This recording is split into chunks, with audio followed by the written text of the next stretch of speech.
Shalom, everyone. Welcome to Hebraic Awakening. We are going to discuss Rosh Chodesh, Ayir, or the second month. But before we jump into it, I'm going to break these teachings down into bite-sized pieces because in order for us to understand the importance of Rosh Chodesh, or the head of our new month, the Most High has been impressing upon me all week how we need to understand time and how time was designed and why it was designed, right? So, in order for Him to speak with us, right, effectively in a way that we can understand Him, He creates time. So before we talk about time in the way that we know it, let's talk about where the Most High dwells in eternity. So because we do not dwell in eternity and He does, He has to create a system where we can understand Him and He can reveal Himself to us. So let's talk about that for a minute. In the Hebrew is closely related to the word olam. And I believe we have heard of that word, right? It simply means beyond the horizon. And this is Jeff Benner's take on eternity. And we use him a lot in the Hebraic faith.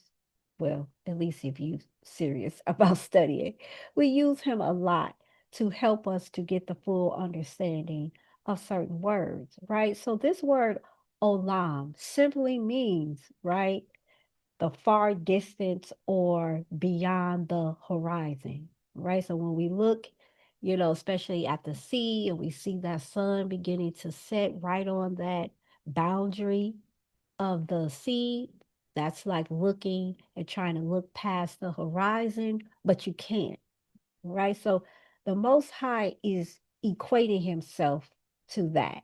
He is somewhere in the far distant past, or he is somewhere in the far distant future, all at the same time, right? So that is difficult for us as humans to perceive.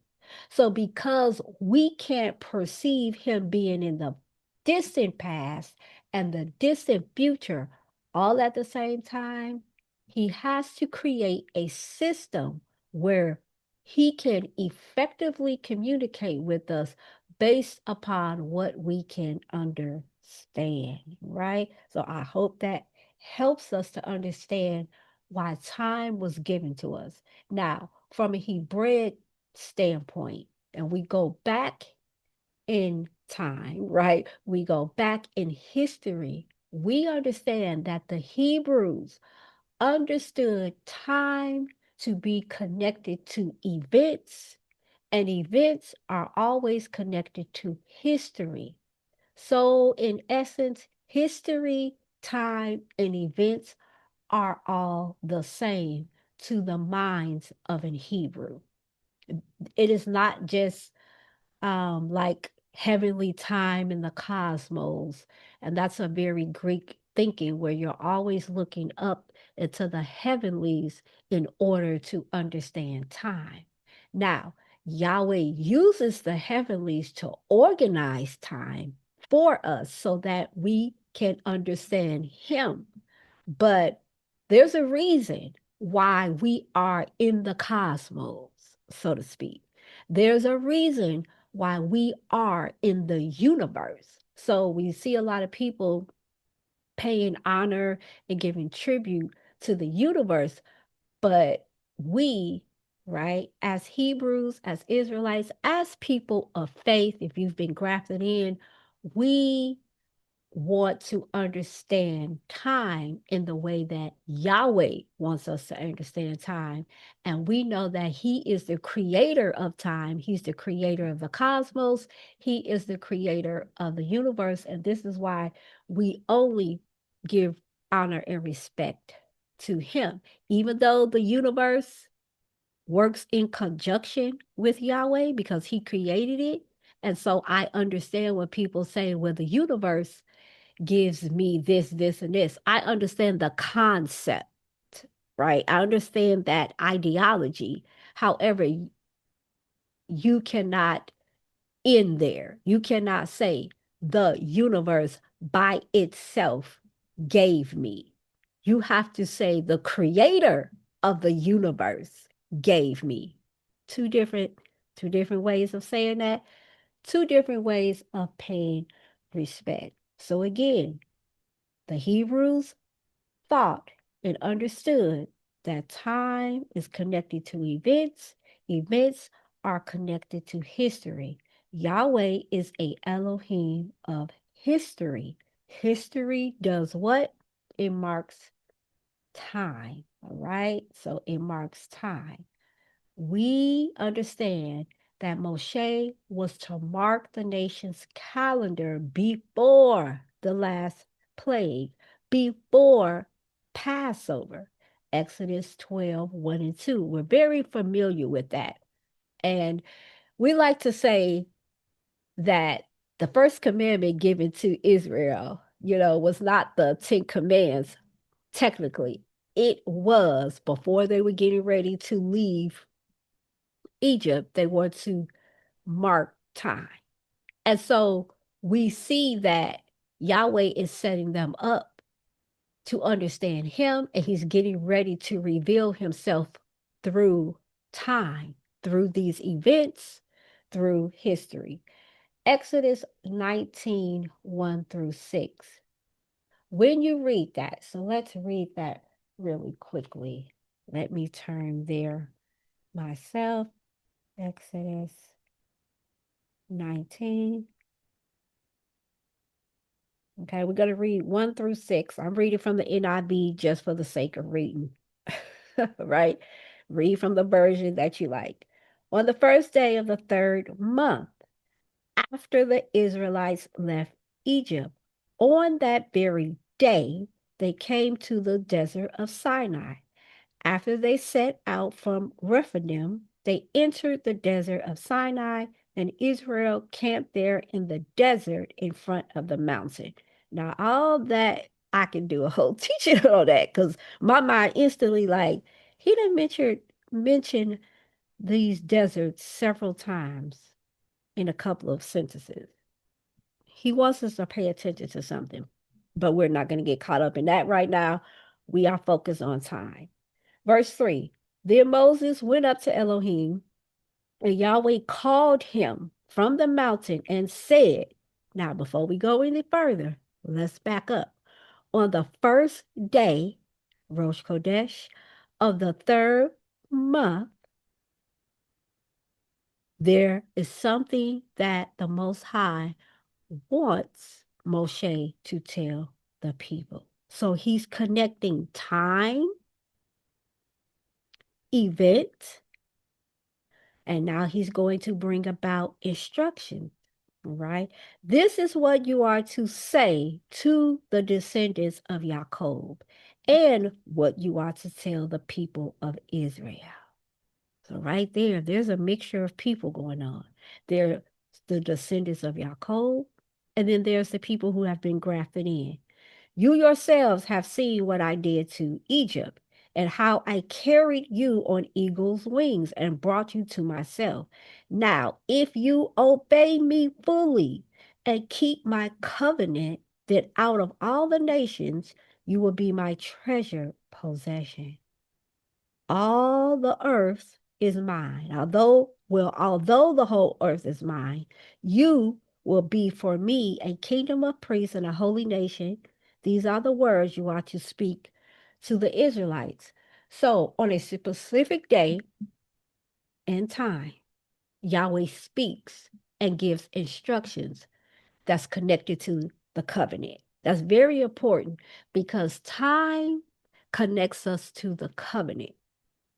Again, time, events, history connects us to the covenant. All right. Time is a sequence of Yahweh's acts with man. Let's look at what is this? Exodus 9:13 through 20. So let's go back to 9.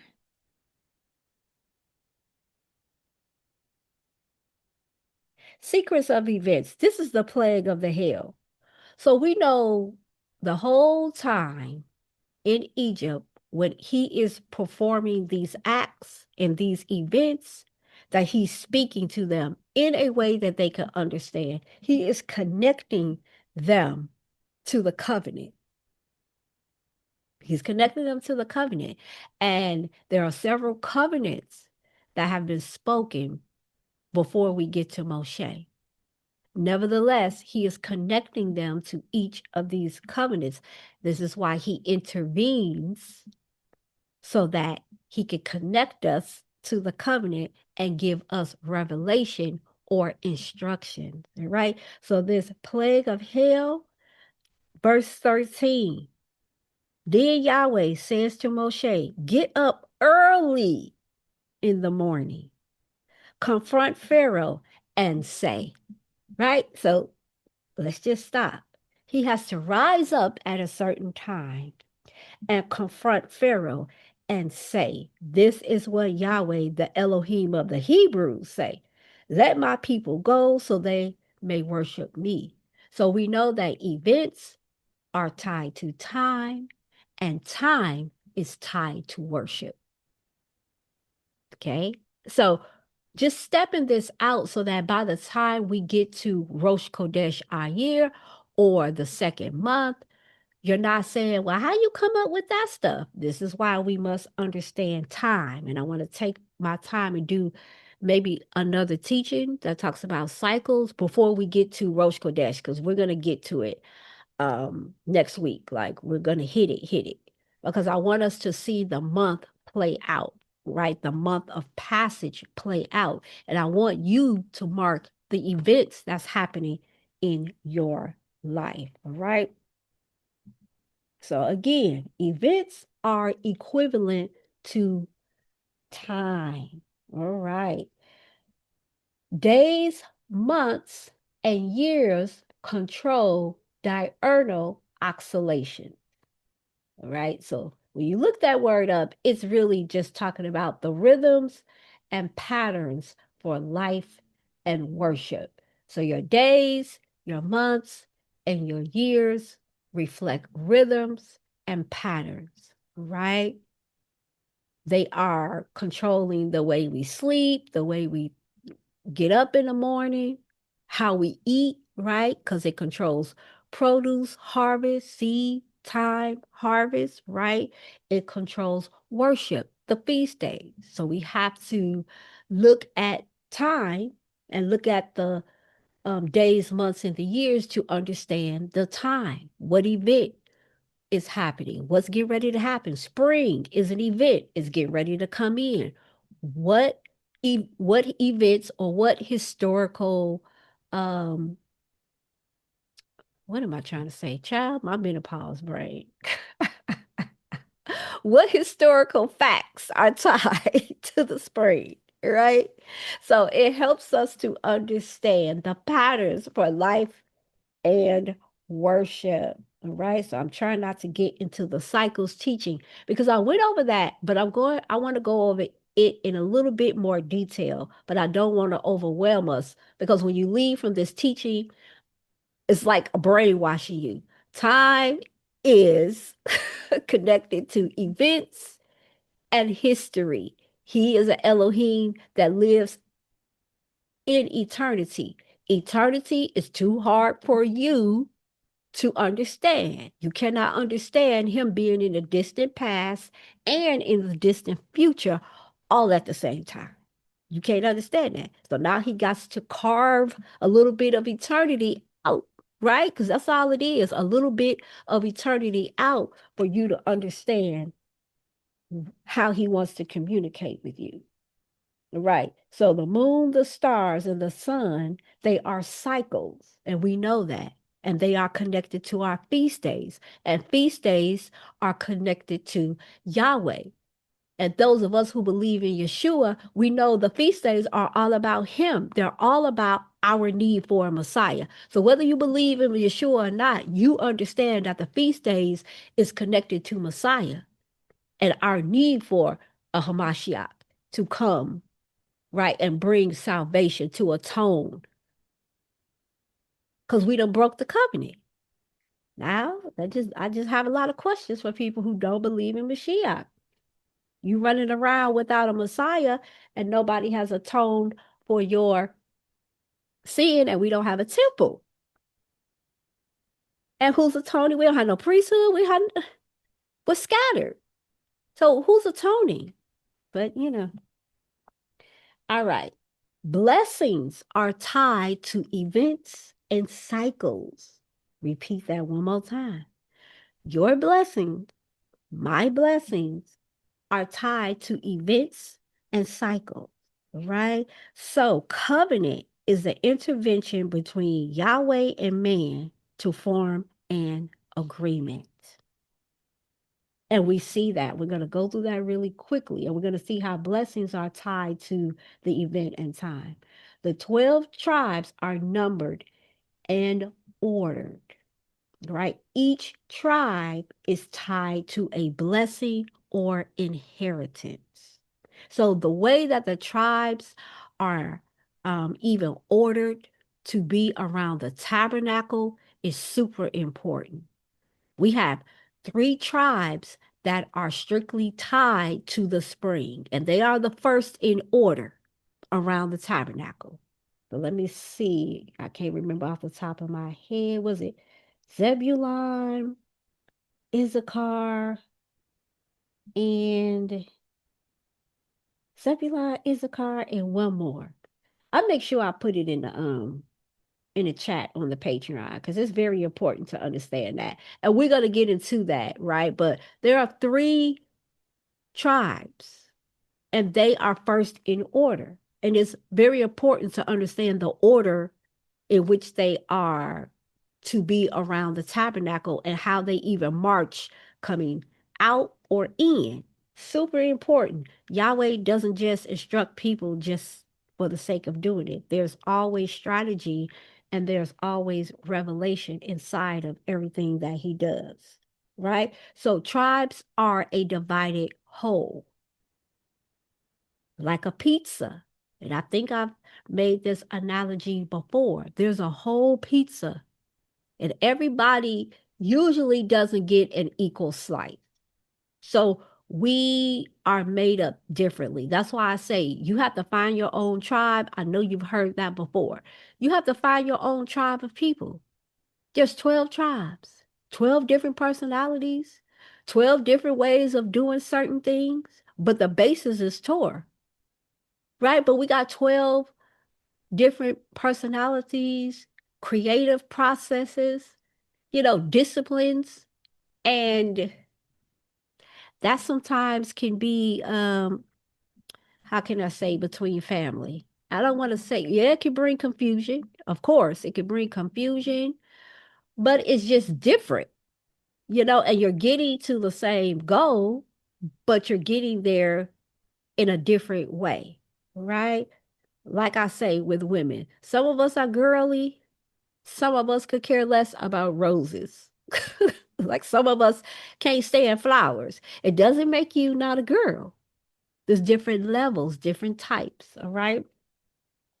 So each drives the covenant from generation to generation. So each tribe is supposed to drive the covenant promises because promises were spoken over them, inheritance were spoken over them. So they are tied to the cycles. They are tied to the feast day cycles. They are tied to blessings. So we need to understand each tribe, what cycle they are in, and then we can pull out what Yahweh wants from us out of each month, right? Out of each cycle. The whole spring cycle, what is Yahweh saying to us? And we could pull it from the tribes. We could pull it from those blessings. We could pull it from agriculture. There's a lot of information we can get out of just one cycle, right? The spring cycle. All right, what else? Yahweh intervenes time through feast days and seasons. He intervenes. How do we know that? Passover. That's how we know. He intervenes. Why? On behalf of the covenant. He set it up. before Moshe, Abraham. He got to intervene. He got to intervene because he has to communicate the next set of instructions through somebody. Is somebody listening? Anybody, right? He says, where are the intercessors? I'm trying to communicate. I can't find no intercessors in the land, right? So we know he wants to intervene and communicate with us on behalf of the covenant. Our spiritual life is tied to history and time. We have a reason for being in the cosmos, right? We have a reason for being in the cosmos. That's why we can't be so heavenly minded that we are no earthly good, right? Because we always, some of us, me, I, we, some of us are really overly spiritual. And I know I was. I ain't have a lick of book sense when it came to the Bible. You know, you read the Bible, and of course, I understood the words, but I didn't have revelation. I did not have common sense. I did not understand the logic of the Most High. Like on earth, I understand that you think you're trying to get to heaven, and then I had to be retaught about that. So you're so busy trying to get to heaven. I'm not trying to get you to heaven, sweetie. I'm trying to keep you in the realm that I have given you the charge to have dominion over. But you want to come up to the heavenly realm when clearly in my Torah, I say I created the earth for you to have dominion. Why are you trying to come up here? And a lot of us do that, right? A lot of us want to be in the heavenly realm. But he created earth so we can have dominion and rule as he does in heaven. Get out of his territory, sweetie. You got your own territory. We do that to our children. Our children do it to their siblings. Get out of my room. Oh, this is my room. Hello. You got your own room. Thank you. Right? This thought that we all want to be bunched up, and I know heaven is not a small place, but just saying, we all want to be bunched up in one place when he gave us this vast earth to explore. Some of us have never left our hometown. Some of us have never left the state. Some of us have never left the country. So we don't have to just sit stationary in one place all of the time. We have this vast earth to explore. All right. Yet our mindset says stay herded up like sheep that don't understand that you have, freedom in Torah to explore. All right. So we can't be so heavily minded that we are no earthly good. And one thing for those of us that are in the West, we have a very strong Greek mindset. I don't care what nobody says. Just because you have came back into the covenant and returned back to the covenant doesn't mean your mindset automatically changed over to Hebrew. No. You have a very strong Greek mindset. And that keeps us from having authentic relationships. And we see that here in America because their system is designed to keep us away from having relationships. It's to keep us to be individuals. It's not designed for us to be communal or to have really great, strong family, friendships, relationships. The Greek mindset is all about methods. And methods are good for what they are good for. But methods can make you so rigid. So some of us have a very rigid personality. ABC, 1, 2, 3. Do not do anything outside of that order. And it is good for what it is good for. However, when it comes to Yahweh, because he wants to have relationship, and the Hebrews, with their crazy mindset, said, we don't want to have relationship. Give us method. We can't function without a rigid system that controls us. That's what they were used to being in Egypt. No relationship. Don't you come down here. Yes, you talking too loud. You saying too much. We need, write it down. Okay, write it down. Put it on the stone, whatever you got to do. Give it to us, ABC, 1, 2, 3. And that's how we want to have a relationship with him now. We got to follow the laws, statutes, and commandments. Yes, the laws, statutes, and commandments govern us. But he wants us to have a relationship. I say this all the time. You have your own Torah. You have your own trauma, your own generational curses. You have your own generational blessings. You have the way that your family has done some great things in life. They have left you some great legacy because everything is not bad, right? However, you have your own and you need to glean from that. So you have your own Torah scroll that he is going to work with you. So if you keep yourself in a rigid system, you're never going to have relationship with the Most High and say, now I know you told Sister Tina to do it like that, but you want me to do it the exact same way she did it, or you want me to do it a different way that I can understand? And I'll tell my young adult children that you got to go to the Most High and say, okay, so you want me to do it like that? You know, like my mom and daddy did it, or how you want me to do it? We just had that discussion this morning. So I really try to instill that in my children. We have a relationship with our Creator. He is not your grandfather. He is not. And I said that to them when they were really young and tore. He not your grandfather. He my father. He your father. Okay? We are your mother and father, but Yahweh is not your grandfather. He not. He is your father. So you're going to have to learn right along with mommy and daddy on how to keep the Shabbat, right? How to keep the feast days. So very early on, I really instilled relationship and learning how to have a relationship with Yah for yourself, because the Greek mindset teaches us how to be in a methodized relationship with the Most High, right? So Yahweh intervenes based on his relationship with you, which is based on the covenant. Now look at Noah. He intervenes when he get ready to, wash out the world. He intervenes with Noah based on the covenant. Covenant with who? Well, we have Adam and Havah. We have that covenant. We have Abraham. He intervenes and urges Abraham to leave Ur to establish covenant. Covenant moves from one generation to the next generation. So that means the blessings of the covenant move from one generation to the next generation. And also the curses move from one generation to the next generation. So he has to come in and intervene, but he can't intervene if you don't have a relationship, right? Intervention brings revelation. Check this out. Abraham is told to bring Isaac.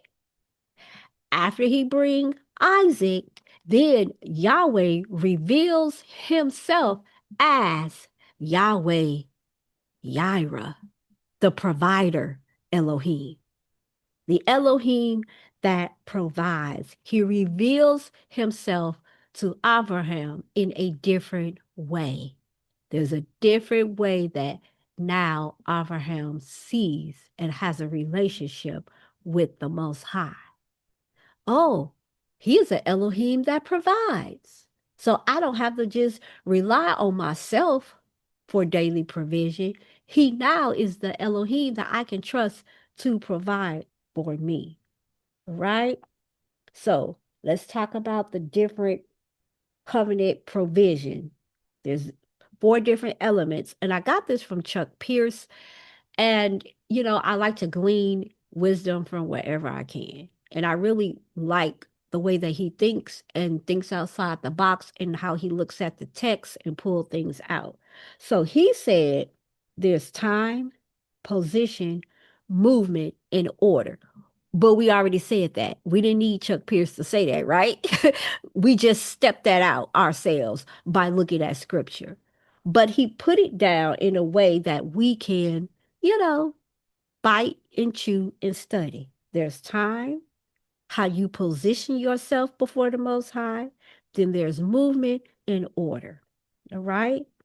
Concepts of intervention, perfectly divine government authority. That's seen in the 12 tribes. That's why I say before we get into the months, when I say the blessings of Issachar and why that's important to you when you enter into the second month, now you don't have to look at me crazy when I'm saying that and say, where you get that from? Now you understand how the tribes were orchestrated around that tabernacle and that they are tied to the spring feast. So what can we glean from them? Right? The 12 tribes, their order is also based on the clock and the calendar. We have spring, summer, fall, winter, right? Organizational completeness, right? That is what the sun, the moon, and the stars for, is to organize time so that he can reveal himself to us in a way that we can understand. So that's time, right? That's just a synopsis of time. Now, in the next day or so, we're going to get into cycles just to rehash this. So by the time I say the second month, this is what happened in the second month. And we can start doing that time, position, movement, and order. How that is going to apply to you in 2026. What is the Most High saying in the second month to you? So if you are a good student, you already put the context clues together because as I am filming this is the second Passover for those who started on the 1st of April. Now, if you didn't start on the 1st of April, the second Passover is coming up. But we know that in the second month, we have the second Passover. So we're still connected to Passover. The month of passage, we trying to get to Shavuot. But in the middle of us getting to Shavuot, here is another Passover, another chance to do Passover if you couldn't do it before. So what is Yahweh saying? Right? This is how we understand time and months and what they are supposed to be saying to each of us. We're not pulling out magic. We're not being witches and warlocks. My thing is the witches and warlocks know more about the new moon than you do. They know how to sit there and harvest energy from the new moon and everything. And we so doggone scared of everything. And I'm not telling you to go harvest no energy from the moon. I'm not telling you to do that. I am saying that there are things and rituals that our people practice that we don't practice today. And I know Huda said the same thing as I was listening to her. And I'm like, it surely is the truth. We scared of everything. But like my children have said as they study the Bible, okay, in the what they call the Old Testament, it was some real spooky and wild and stuff happening, as they say. They were wilding out. There's a whole lot of spiritual activity happening. So why is everybody so afraid of it? Well, there's a fine line, and I try to teach my children that there's a fine line. And there are guidelines to the spirit realm that we, don't quite understand because we're so far removed.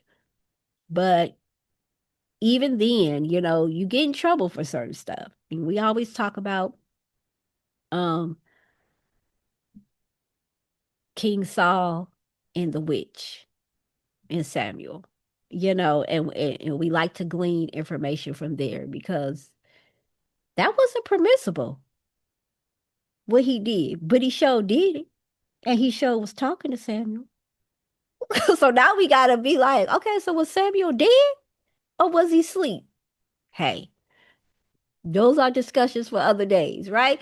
So they tap in, meaning these, people, warlocks and witches, and they tap in, but they're tapping in wrong. But we are afraid to even talk about it, even discuss stuff. I'm not telling us to go do it because I'm a big advocate. If you don't know what you're doing it for, then don't do it. It's as simple as that. Don't do stuff you don't know why you doing it, or you don't know where you got it from, or you don't know where it originated from. Don't do it. We ain't got to have a whole long drawn out argument. Just don't do it. Okay. But as for me and my house, Rosh Kodesh, speaking over our month, anticipating different events, looking at the things that are happening. And my son, my oldest son, who is 32 years old, he wanted to do the Passover because he wasn't able to do it in the beginning. I think he was sick or something. He lives like an hour away from us now. He was sick in the hospital, and he was like, I couldn't come out. I wanted to. And so I was like, well, you get a second chance. And he came out to take the Passover. Because even though my oldest son is having a hard time in life, right? That boy will come out to a Passover.